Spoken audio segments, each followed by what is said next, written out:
Hi everyone, I'm Mrs. Gregan, and I hope you're having a lovely Thanksgiving break, and we'll see you soon next week. Tonight, I'm going to read to you Randy Riley's Really Big Hit by Chris Van Dusen. Randy Riley stood at bat. He gazed out at the mound. His knees began to tremble and his heart began to pound.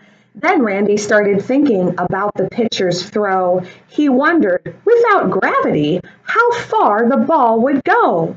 And as he stood there pondering, strike three went whizzing by. "You're out," he heard the umpire call, then walked off with a sigh. See, Randy was a genius. He just couldn't hit the ball. He struck out every time at bat. He wasn't good at all. But something beyond baseball brought a smile to Randy's face. What Randy Riley really loved was stuff from outer space. He studied all the planets. He memorized their tilt. He researched how the thrusters on the rocket ships were built. He knew the constellations and the light years to the stars.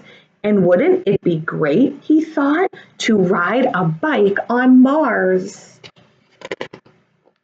When Randy Riley got back home, he went up to his room. He knew he stunk at baseball, and it filled his heart with gloom.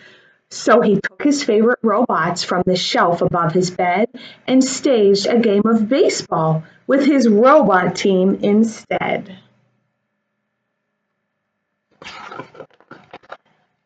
That night before he went to sleep, Randy scanned the sky, and through his spaceboy telescope, a glimmer caught his eye. He fiddled with the focus till he saw it crystal clear. It was a massive fireball, and it was coming near. Alarmed, he started plotting the projection of its path. He formulated diagrams. He double-checked his math. He calculated quickly and concluded with a frown. In 19 days, the fireball would crash into his town. Randy Riley flew downstairs to warn his mom and dad. The impact would be major and the damage would be bad. He explained the situation until his face was red, but they told him he was tired and they sent him off to bed.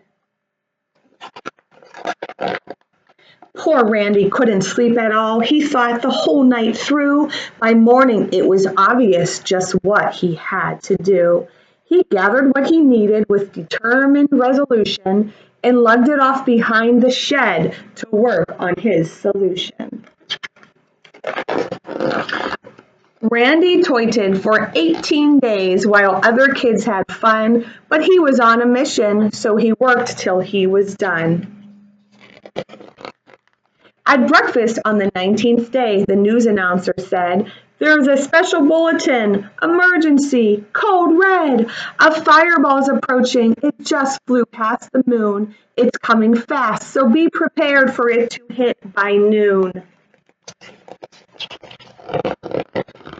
Everybody burst outside as fear and panic grew, but Randy ran back to the shed. He had a job to do.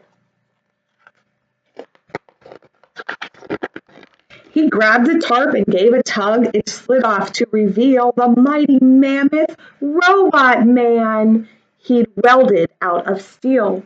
The robot needed power, and Randy knew precisely that 97 batteries would energize it nicely.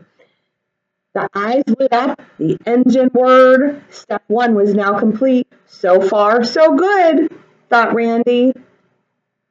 Then they thundered down the street. Step two of Randy's mission took place just south of town in a section known as Millville, where he slowed the robot down. The robot ripped a smokestack off an old abandoned mill. Then Randy turned the throttle knob to march him up the hill. Back in town, the people were as frightened as could be, but Randy knew the time had come for critical step three. The robot burst out through the trees, stepped up, and took a stance. while everyone fell silent as if frozen in a trance. Randy's eye was on the ball, no room for error now. 3, 2, 1, and flip the switch. A swoosh. And then kapow!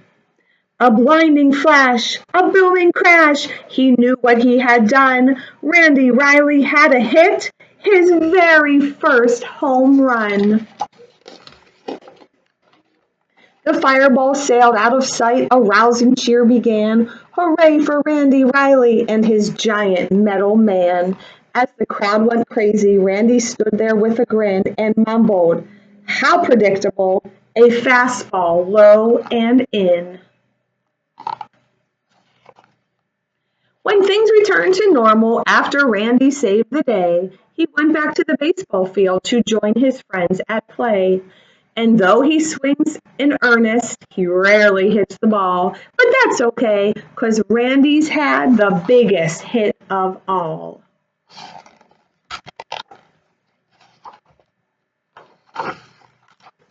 The end.